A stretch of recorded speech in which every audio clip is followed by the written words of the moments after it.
and let yourself in. Make good on a promise, never hurt again. If you're lost and loaded, you're broken down, bring all of your trouble, come lay 'em down. All you sinners and the weak at heart. Understanding of right and wrong, and where those where the uniformities of morals come from. We understand that the reason why that there's a uniformity of emotions and why human beings across the planet experience anger and sadness and laughter and joy and so on is because we have been created in the image of God for a purpose. But it's one thing to know something to be true, and it's a totally different matter to show something to be true. Just because we know it to be true does not mean that we can effectively show it to be true.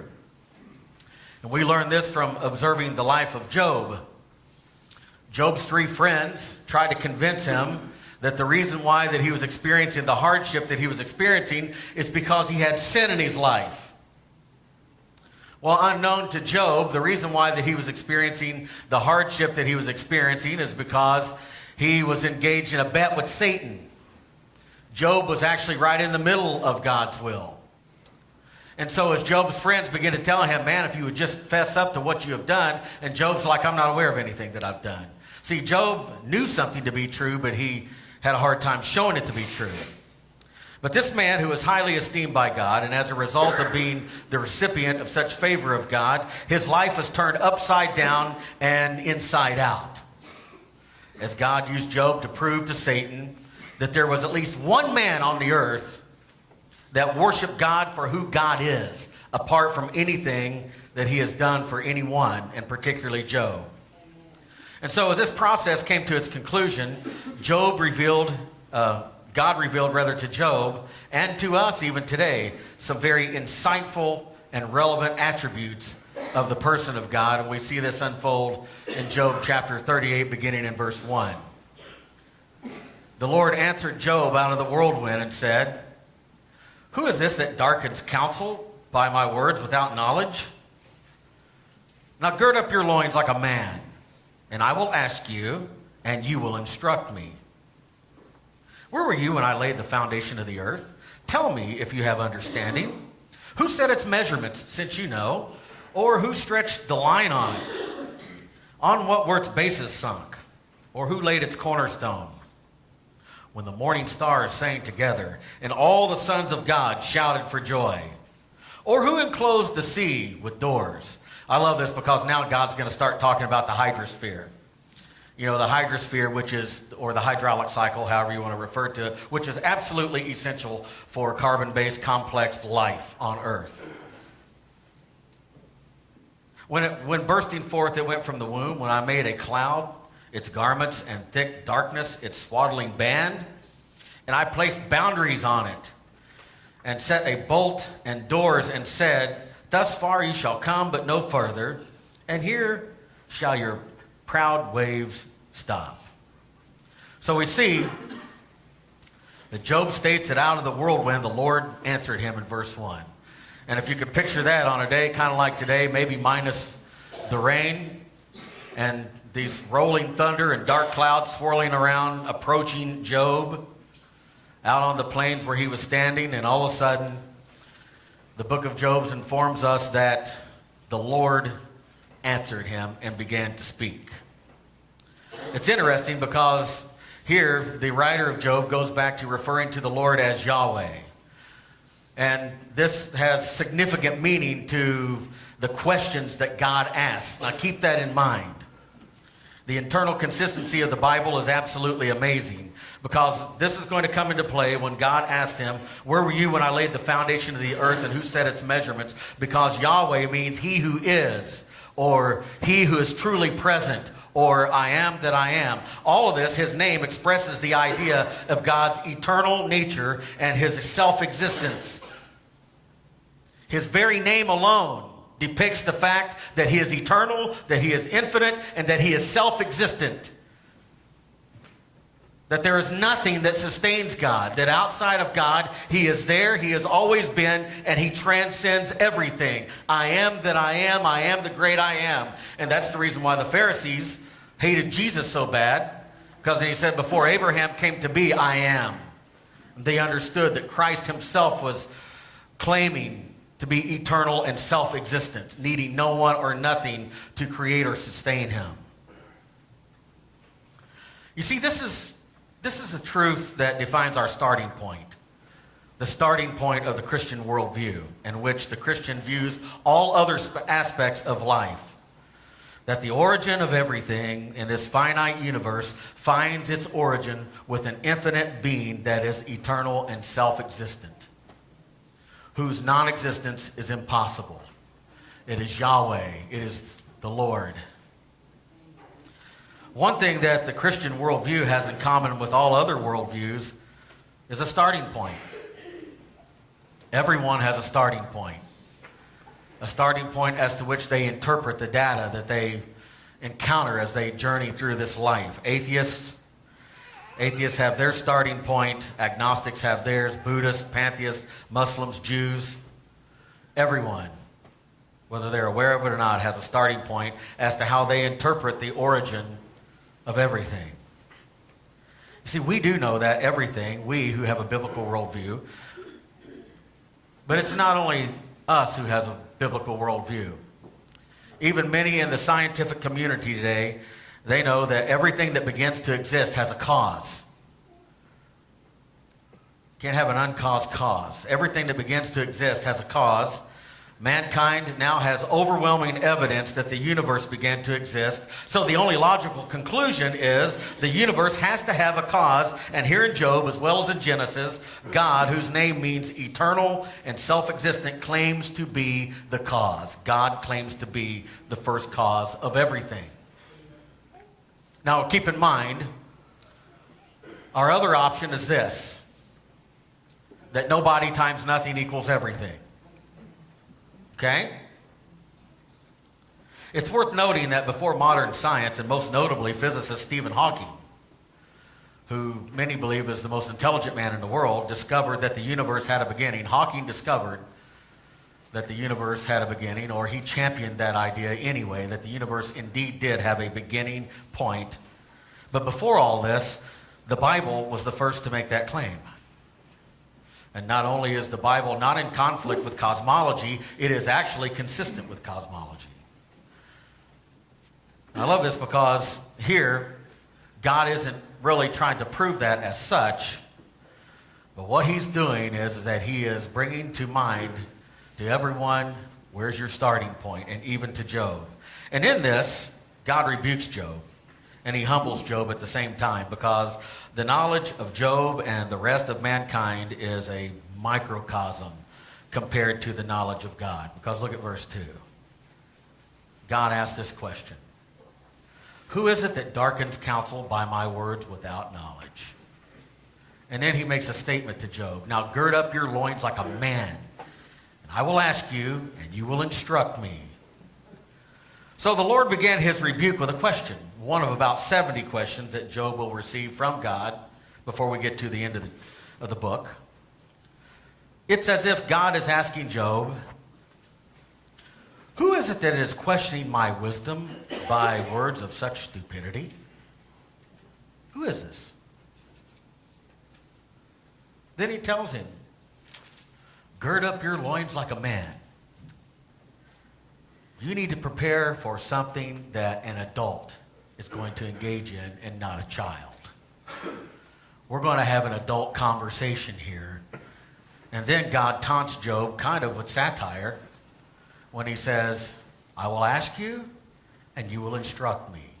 You, the mere little man that has no understanding, that I created, the Creator is going to ask the creation a question, and the creation is going to instruct me. God's questions. I want to briefly unpack a couple of these questions this morning because they are so relevant.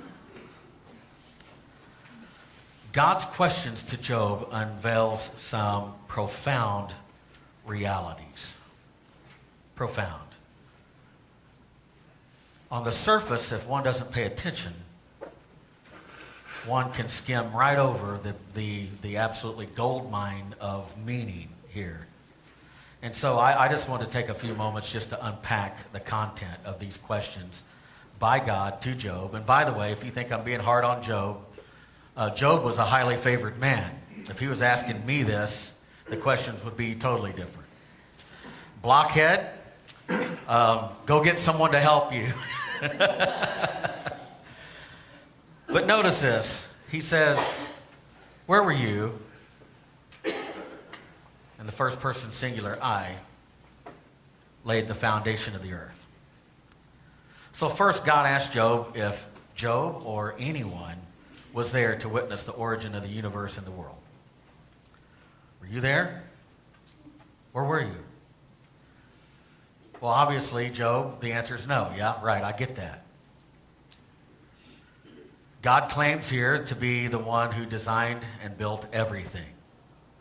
And so mankind, in and of himself, is left only with forensic science. Because science, true science, a scientist has a hypothesis, and based off the hypotheses, then the scientist will, undergo a series of tests, and will make observations as the test unfolds. And then when the test or tests are complete, the scientist will take his observations and round them up, and will analyze the observations, and then we'll make known the facts from the observations of the hypotheses. But you see, creation is not a repeatable event. We can't repeat it, we can't observe it, we can't test it, we can't go back and do that. And so mankind, at his best, is only left with forensic science, man in and of himself. And God claims to be the one that's there. Now, before you dismiss this, understand something. The opponents of the Bible will say, well, preacher, you can't prove that. And I say, well, you can't disprove what God said either.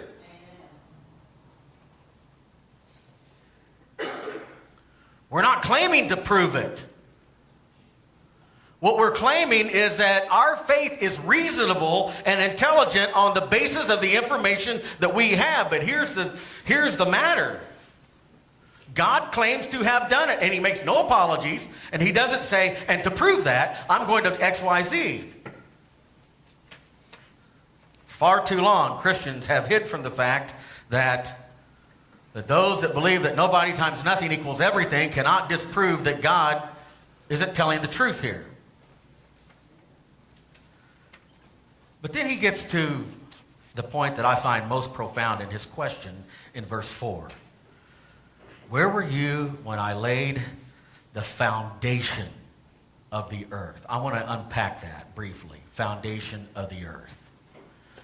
Because the foundation of the earth naturally introduces what scientists refer to as the anthropic principle.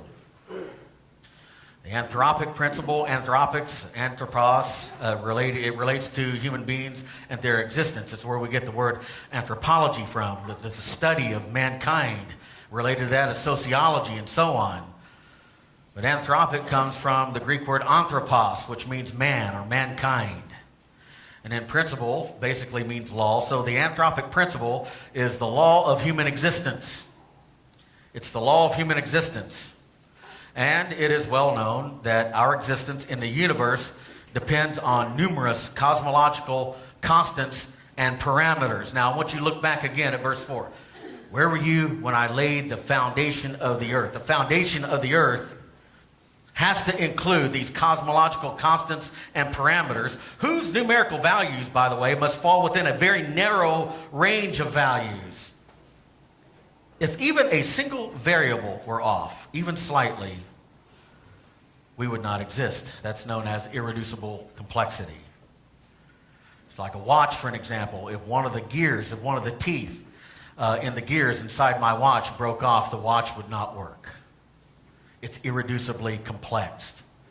And scientists are just blown away by the fine-tuning in these variables and the irreducible complexity, everything from the human cell all the way out to the galaxy and closer in the solar system. You see, the extreme improbability that so many variables would align so marvelously in our favor, merely by chance, has led a lot of scientists and philosophers to propose that it was God who providentially engineered the universe to suit our specific needs. This is the anthropic principle. They look around, they look out into the universe, the solar system, the earth itself, the human body, and they marvel at the fact that everything appears to have been fine-tuned specifically for human existence. Back to verse 4. Where were you when I laid the foundation of the earth? The following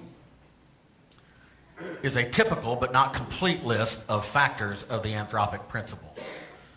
The law of human existence, that which it takes carbon-based life to exist. First of all, this earth that God is talking about, that he's questioning Job about, it has to have a correct location in the galaxy. The location, the majority of the Milky Way's galaxy's environment is very hostile in nature and detrimental to complex life.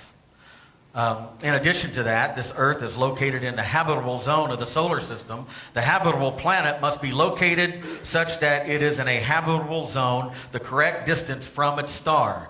And if I had a picture of the Milky Way galaxy, I could take my pointer and show you in the spiral galaxy the habitable zone in the galaxy and in the solar system, and it has to be. It has to be. In addition, the planet must have giant planets within the solar system. These giant planets are there to shield the habitable planet from impacts from comets and other foreign bodies. In addition to that, it has to have the correct type of star. Must have the correct type of star. And the size of the star is important. In a minute, I'm going to talk about question number 5. Who set its measurements? Who set its measurements? The size of the star is important. The star must be the correct size to provide the correct gravitational pull and temperature for climates that is conducive to complex carbon-based life. On top of that, there must be a large moon. A large moon that must be large enough to stabilize the tilt of the habitable Earth's axis. It's 23.5 degrees. If you go 22.5 degrees, there's serious problems, such that life would be almost impossible for you and I. Not only that, but the moon regulates the ocean's tide, and it's right here. God says, and who enclosed the sea with doors? When bursting forth, it went out from the womb. When I made a cloud, its garments, and thick darkness, and swaddling band, and placed boundaries on it, and set a bolt and doors, and said, thus you shall come no further, and here shall your proud waves stop. Why? Because of the exact size of the moon. Perfect size of the moon. So you have this Milky Way galaxy, the habitable zone there that our solar system is located in, and then our planet is located in the habitable zone of the solar system, and it has giant planets, the correct type of star, the large moon, and the planet must be a terrestrial planet, an inner planet with a crust. And I think the average size of our crust is like 30 miles deep, and that's considered thin by some. But and the reason why we have to have this crust is because of another element that we have to have in order to sustain carbon-based life, or when God said, when I laid the foundation of the earth, was the tectonic plate activity. Tectonic plate activity regulates the Earth's interior temperatures. Relevance, preacher. Well, if all this wasn't in place, you wouldn't be here. And your children wouldn't be here. And your grandchildren wouldn't be here. And mine as well. And the tectonic plates, not only do they regulate the Earth's interior temperatures, I don't know how this happens, but they recycle carbon dioxide and also give way to the next crucial element, is the protective magnetic field. They play a crucial role in that, and the molten liquid iron core must be sufficient to create a protective magnetic field. And by the way, interestingly enough, the magnetic field is deteriorating, which goes to show that the earth is not eternal, that the universe is not eternal. Because if it was, we wouldn't be here. It's deteriorating. There also must be a oxygen-rich atmosphere on this foundation of the earth that the Lord asked Job, were you there when I laid this? The atmosphere is made up of 78% nitrogen, 21% oxygen, and 1% carbon dioxide. And then you have liquid water that has to be there as well. And that's where we have the hydraulic cycle or the hydrosphere. And you have below the equator, if my memory serves me correct, I think below the equator, the ocean currents are counterclockwise. If I'm wrong, Brian, just remind me. And then above the equator, the ocean currents are clockwise. But all of this is crucial for the hydrosphere, for rain to happen and for the rain to evaporate, go back up into the clouds and come back down. It's a self-contained machine, the hydrosphere. Man has nothing to do with this as far as its proper function and the way that it was designed to operate. And so with this then, on this planet, in order for the hydrosphere to work correctly, there has to be sufficient landmass. If there was a significant less amount of landmass, scientists say that the hydrosphere wouldn't work correctly. If the landmass was more based on the size of our planet, which is the mass of the planet, the hydrosphere wouldn't work correctly either. And so with that then, we have to have an active biosphere where plants and animals and plant life can grow and thrive and so on. And then obviously we have to have almost a near circular orbit around the sun. It's kind of oval shaped. The planet itself must be correct in mass based on the size of the star, based on the size of the moon. Not only that, but this is what's really mind-blowing when we look at verse 4 and unpack verse 4 when God says, where were you when I laid the foundation of the earth? The earth must have a correct rate of rotation. Now follow me here for a second. It's on its axis, 23.5 degrees. Okay, now it rotates on its axis. As it rotates on its axis, it also orbits around the sun. This has got to be completely synchronized. Totally synchronized. Mechanical engineers know exactly what I'm talking about. This is irreducibly complex. And scientists say there's no way this happened by accident, and Job is asking God, or God is asking Job, you know so much, wise guy? Where were you when I did all this? Surely you know. I mean, because I'm going to ask you and you're going to instruct me. So I've got my notepad and pen out if you want to give me a class on astrophysics.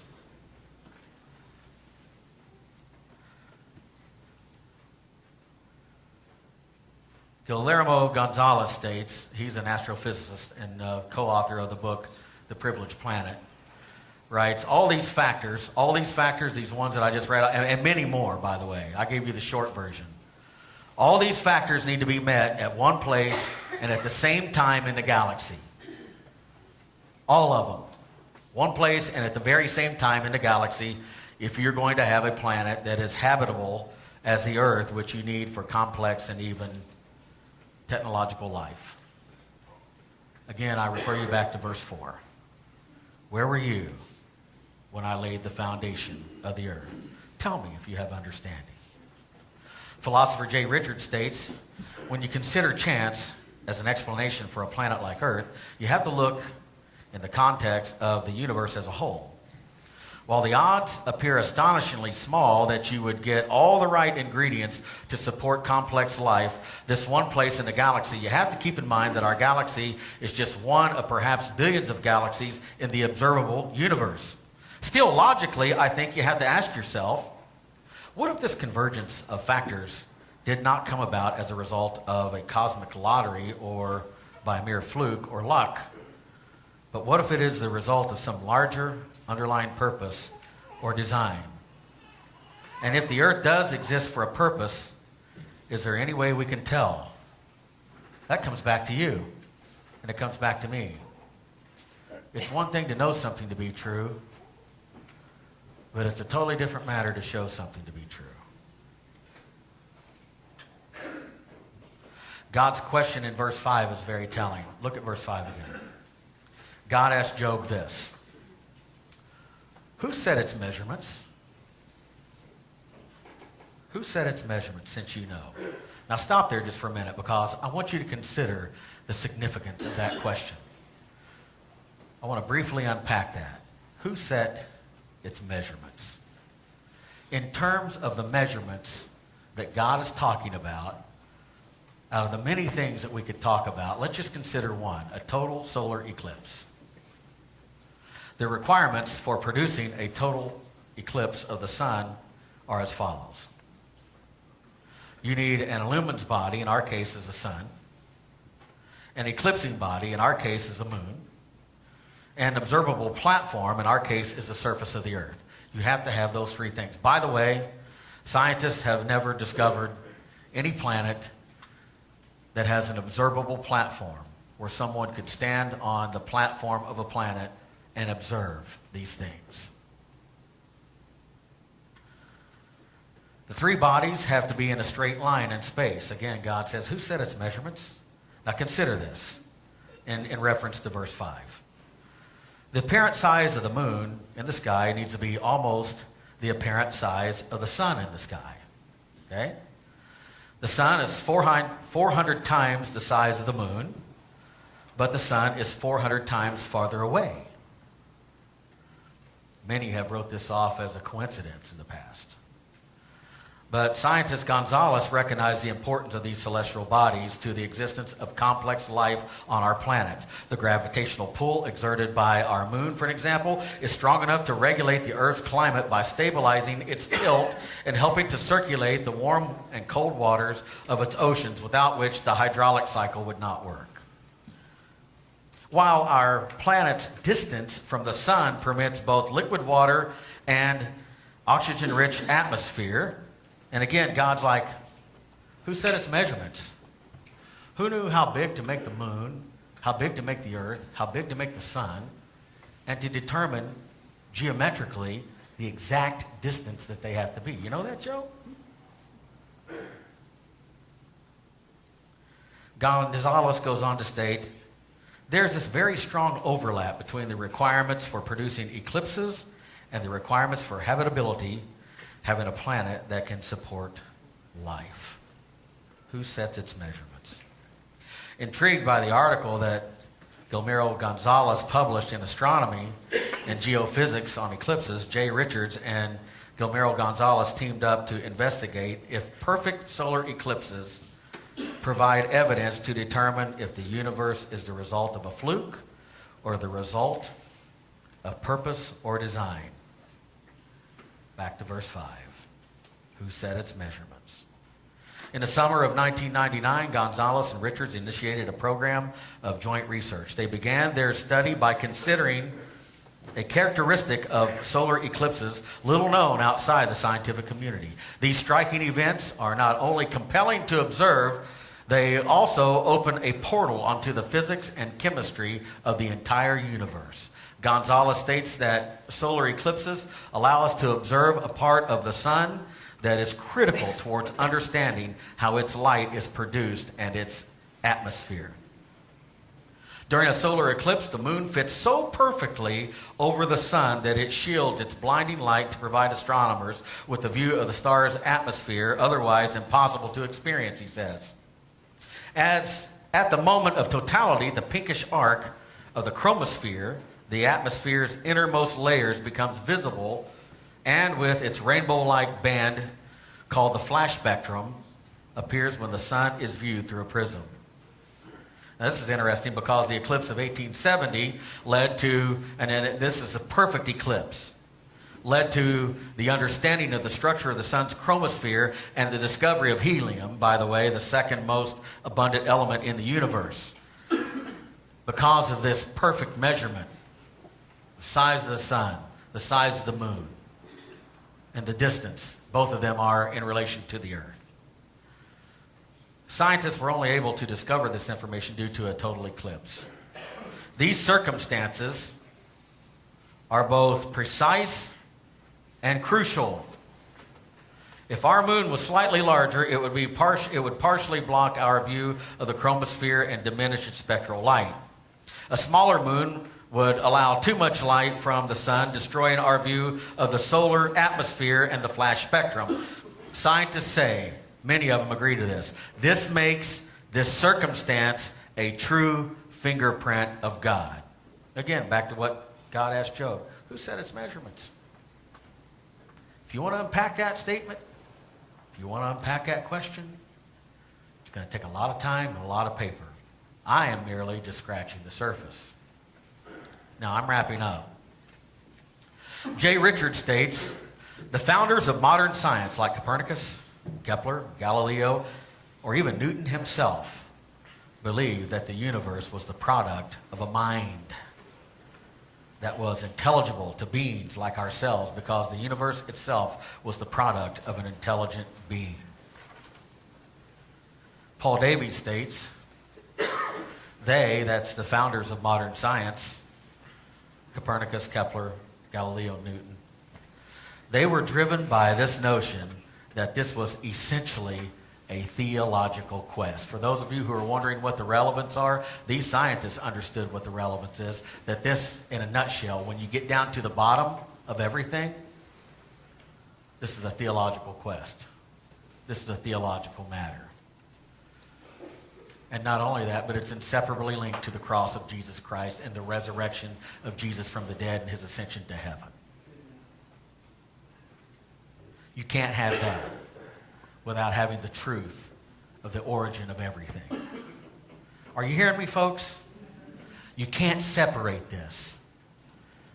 You know, you can't say that, what's being said here to Job and what God recorded in Genesis has nothing to do with the cross of Jesus Christ. Without that truth, the cross of Jesus Christ can't be trusted. They were uncovering God's own handiwork, Davis states, recognized scientist, and the way the world worked. He goes on to say, what a thought that we can get a glimpse of the mind of God. We can actually figure out how God put the universe together. It's a hidden subtext in nature which can be exposed through this procedure that we call science. The Bible's not in conflict with that. It's in harmony with that. I'm closing as our lovely musicians come forward. Job left this life knowing that God was the creator and the origin of everything. For he had direct communication with God. By faith, Christians look at the internal and external consistency of the Bible and believe that the origin of everything is with God. So what's the point? The point is this. Christians know the truth of the origin of everything, but they must be willing to show. Folks, we can know it, but if we are going to engage the culture, if we are going to engage these young, intelligent children in high school, and I call them children because I'm old enough to be their dad. But if we're going to engage this people, which we have to, folks, think about it like this. Brian and I was talking about this. When Satan was using the Xbox, back when it first came out, this technology to seduce the culture, churches were still using the flannel graph. We own the intelligence. Why? Because it comes from God. And it's time that Christianity quit allowing itself to be dumbed down. And when our young people come and they ask questions about cosmology, the universe, the origin of life, we need to stop this, "I'll just believe the Bible," and give them intelligent answers.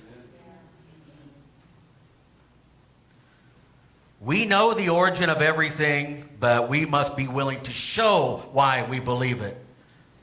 Well, preacher, you don't know what my life is like.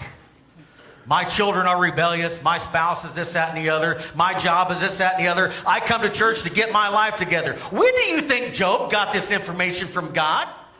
At what point did Job get this information from God? His life was destroyed. He'd lost his children. He'd lost his fortune. He had lost his health. He was scraping the boils off of his arms at the trash dump. And at this point in his life is when God confronted him with this.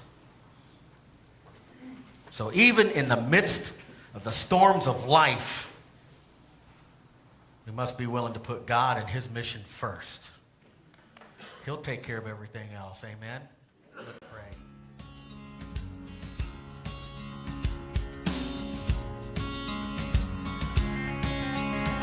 In your ocean, I'm ankle deep.